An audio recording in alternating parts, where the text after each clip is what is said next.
Prepare for the loading screen that will be your mind exploding from amazing gaming news. Are you expecting this? I bet you're not. Oh, let's do this.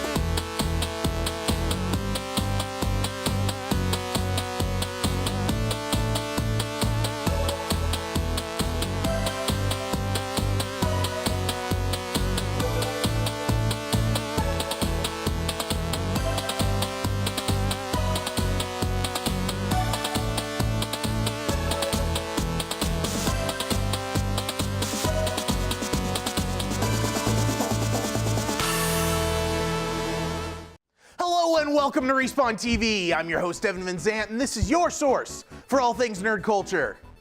Let's start things off with this week's up-and-coming releases. You can look forward to seeing these titles and many more released throughout the month on your favorite platforms. All of our releases this week are for February 14th. This week's releases are For Honor for the PC, PS4, and Xbox One. This Ubisoft action fighting game boasts a completely unique and intuitive Art of Battle melee combat system, which players will use to control medieval knights, samurai, and Vikings in a fantasy setting. Each faction has 4 classes, which have their own unique perks and skills according to their build. Players participate in 3-sided series of conflicts in the campaign, pitting each faction against each other, while multiplayer modes hold traditional deathmatch-style values with a tactical spin. Sniper Elite 4 for the PC, PS4, and Xbox One. This realistic third-person tactical stealth shooter is the newest in the cult classic designed to be boring Sniper Elite games. It boasts improved AI, significantly larger maps, a new movement system, and a plot that changes based on your gameplay. Deformers for the PC, PS4, and Xbox One. This physics-based arena multiplayer from Ready at Dawn features up to 8-player co-op with blobby creatures called Forms. It features Smash-style goofy slapstick as well as a shooting component similar to Twisted Metal. And Resident Evil 7 Banned Footage Volume 2 DLC for the PS4. This DLC is the second of 2 VHS-style DLCs that are limited time exclusive to the PS4. Like the first Banned Footage, this pack will include 2 VHS story missions with different gameplay, as well as a new game mode. Keep tuned in each week to get news on up-and-coming release dates for new and exciting games. Now let's throw it over to Mackenzie Doherty with Behind the Theory. Hey guys, it's Mackenzie Doherty, and welcome back to Beyond the Theory, the show where we dive deeper into anime conspiracies. Today, we're going to be delving into Dead Man Wonderland. Now, this anime follows Ganta, who was a suspect in a massacre and sentenced to work at Dead Man Wonderland, which is a prison that doubles as a theme park. Stop! You're hurting me! Please, not like this.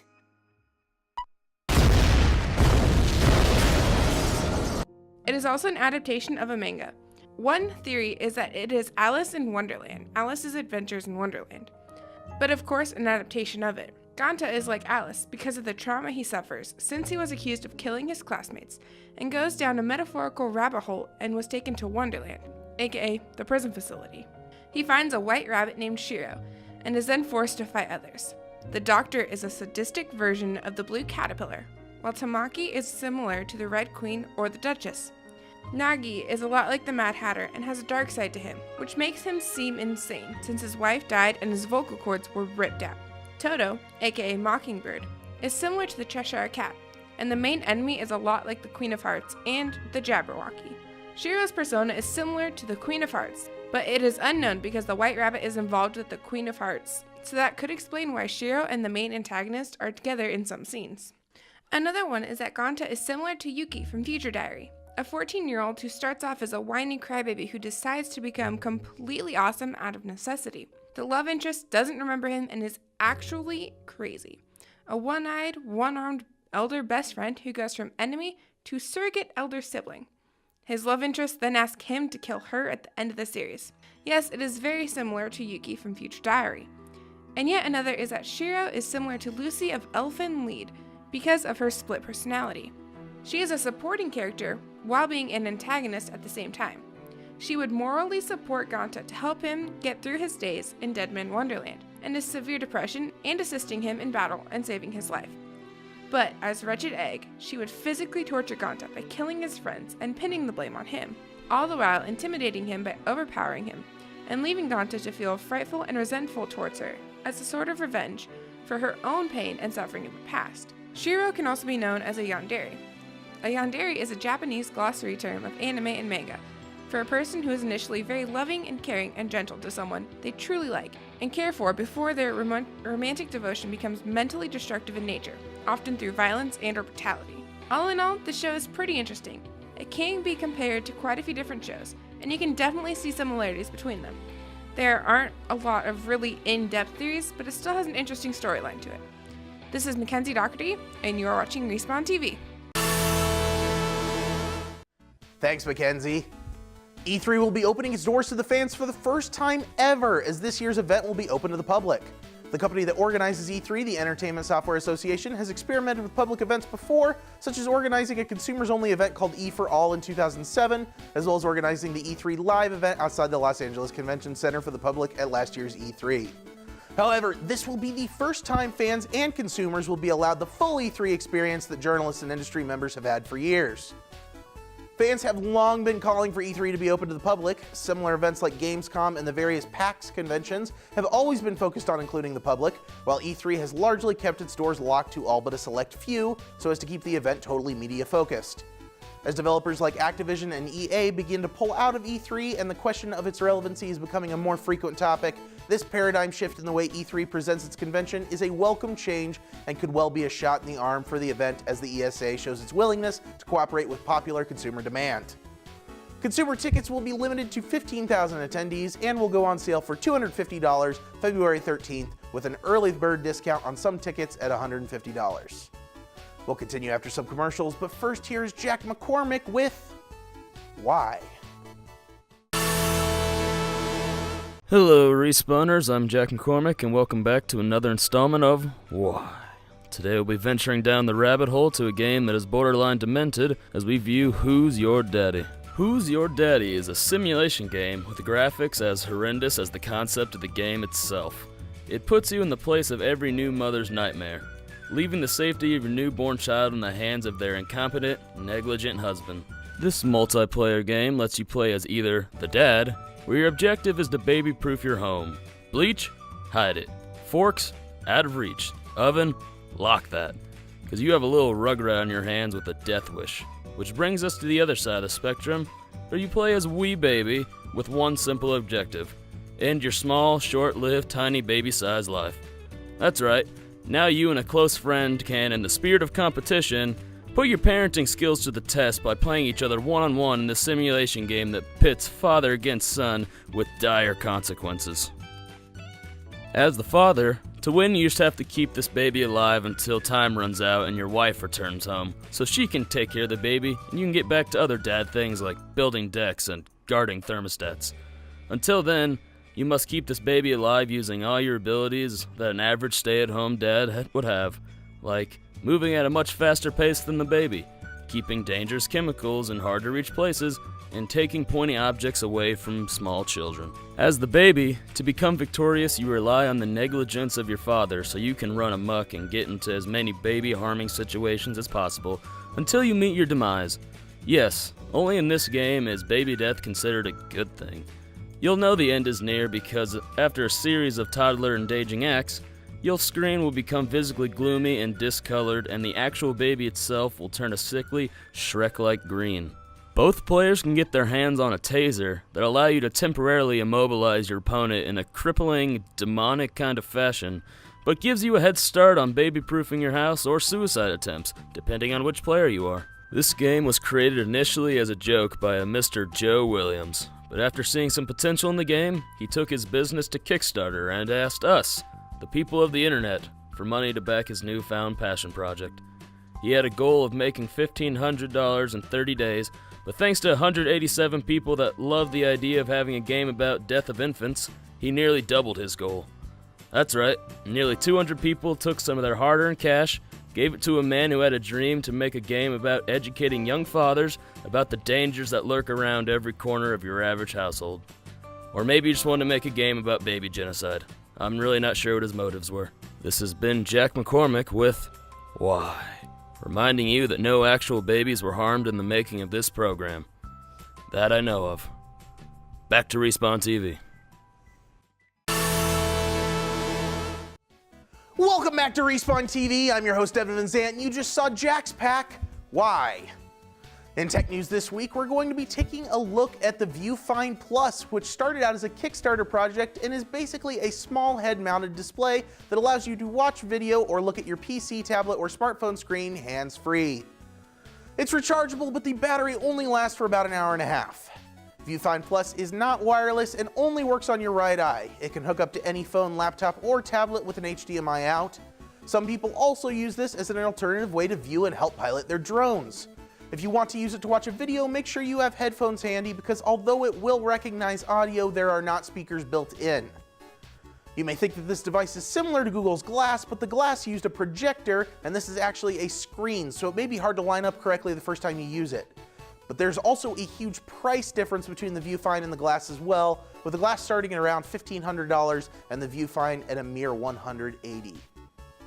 Up next, check out Esports Now by Sean Nino. Welcome to Esports Now. I'm your host, Sean Nino. This is your destination for everything going on in the esports world. Oh, the tempo change. Beautiful. It's just a one advances to the winners final. Amazing stuff. High level stuff. Starting off this week is an update on the EVO 2017 schedule. Ultimate Marvel vs. Capcom 3 finishes first in the EVO Players' Choice fundraiser. Over $71,000 was raised for the Make-A-Wish Foundation over a 2-week period. Pokken Tournament raised just under $67,000 to come in a close second place. Over $150,000 was raised over the entire period by all of the games.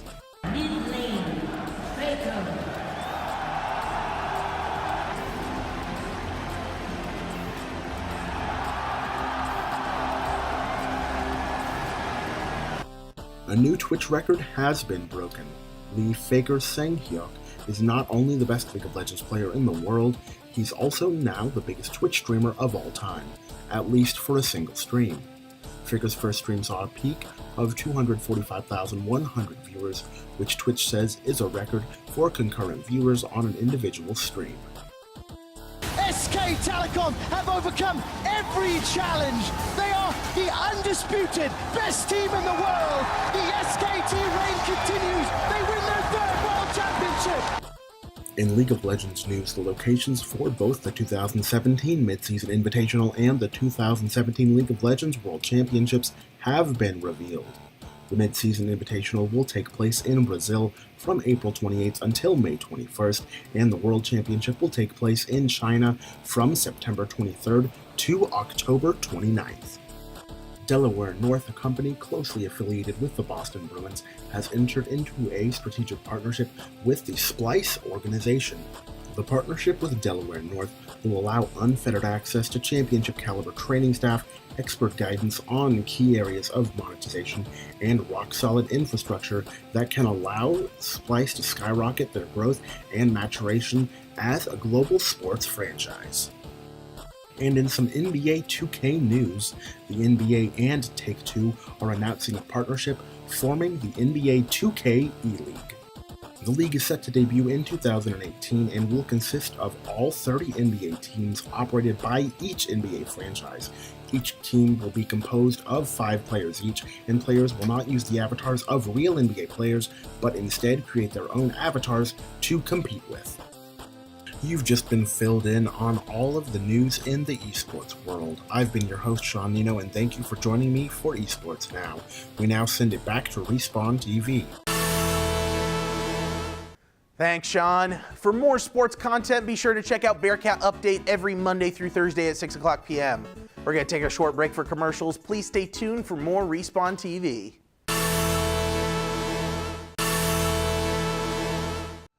Welcome back to Respawn TV. I'm Devin Van Zant. Project Delta is coming up next. Respawn TV and Delta air each week, Monday through Thursday at 8 o'clock p.m. And you can watch our content online at facebook.com/respawn8 and on KNWT's YouTube page. Now it's time for a quick commercial break. Please stay tuned for more Respawn TV.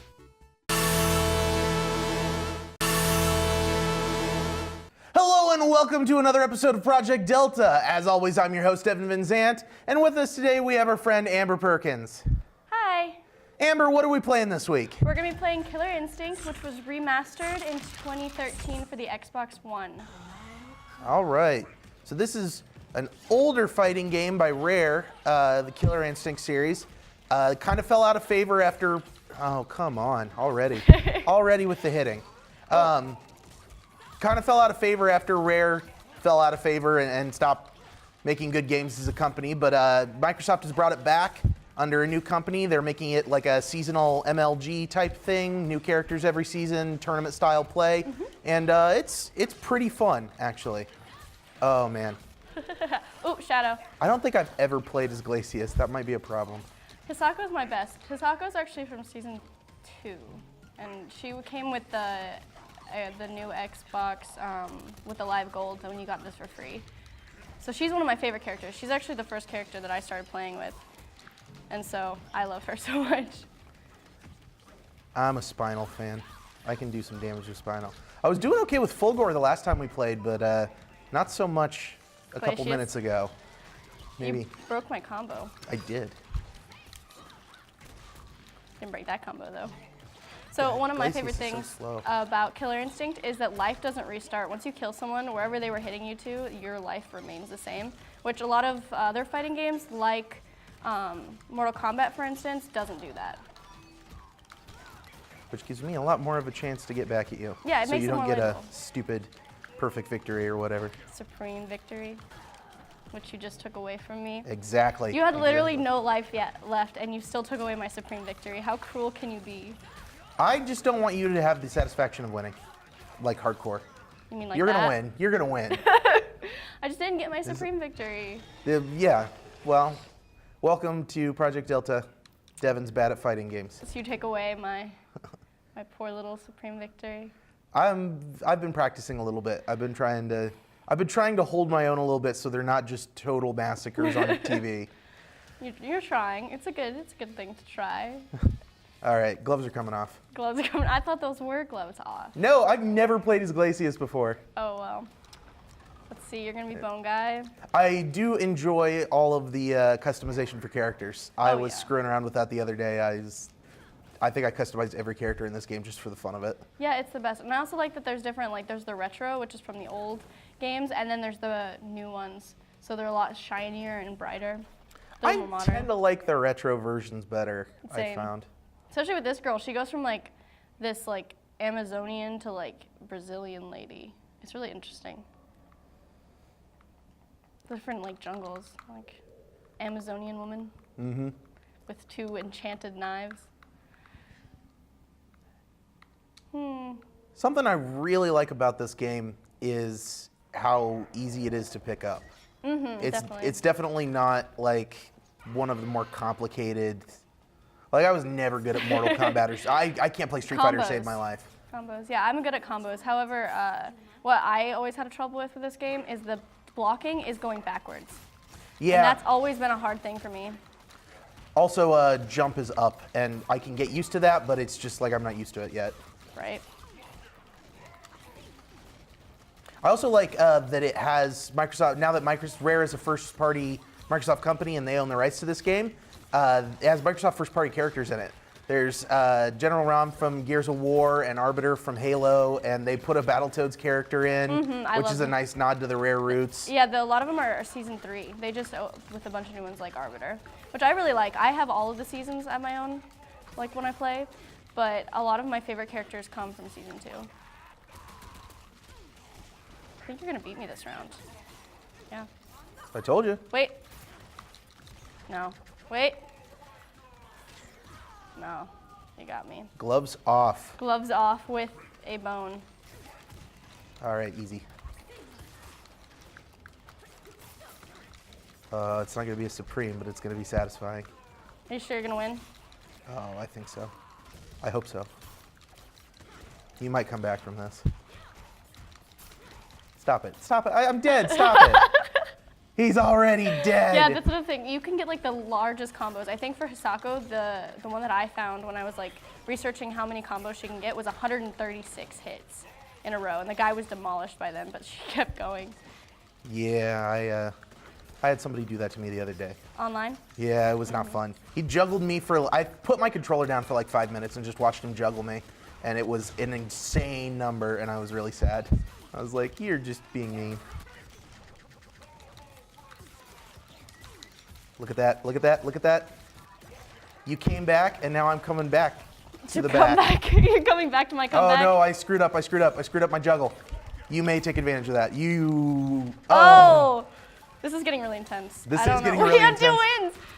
Oh, no, I blocked all of that. I blocked all your shadow damage. No, no, no, no, no, no, no, oh, come on! Come yeah, on, you so lost. close! It's okay. So close! Maybe better luck next time. You're not worthy prey. Darn it. That was going really well. Yeah, but I had 11 more openers than you did. That's true. So.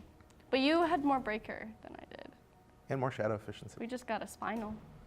Spinal 1. Nice. Whoops. All right, well, that's gone forever.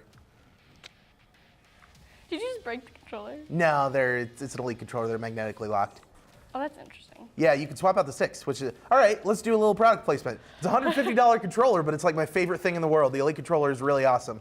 It's got 3 sets of swappable sticks. It's got a swappable D-pad. It's got paddles that I use all the time. So if you are a real fan of like really Xbox. customizing your gaming, this is, I mean, seriously, I love this thing. Let's see if I can kick your butt with a robot. Let's see. What I like about Arya specifically is she has 3 different lives, and you can actually interchange between the lives, so you can still get a supreme victory even if one of your lives dies. Which is dumb. And she has like a sword and a magic like different people, so it's really interesting. You like her because you get to cheat. What's going on I there? just am good at the game. Oh, sure. This is just like playing Mario Kart with people. I cheat because I'm good. You're a cheater. That's all it amounts to. I've seen you do it. I You're don't cheating know about right that. now. I'm cheating right now. I'm You're cheating on comboing. camera. I'm comboing. The whole world Learn can to see that you're a combo. cheater. The whole world? The whole world. Nah. I'm gonna beat you, and then we'll see who's the cheater. You, because you're cheating. You just like bit my ankle. Yeah, I'm sure your robot body is real upset about that. Oh man, it has been a while since I've tried out Saberwolf. Ah!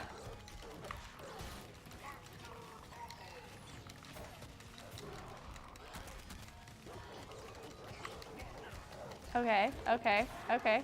Saberwolf is interesting. He is, he is. Well, thank you for joining us. We're going to finish out this battle here. You can check us out Monday through Thursday at 8 o'clock p.m. here on Channel 8 TV. We'll have a new game next week, and we'll have new news and new games coming out for you. So it'll just be a fun time. Thanks for watching.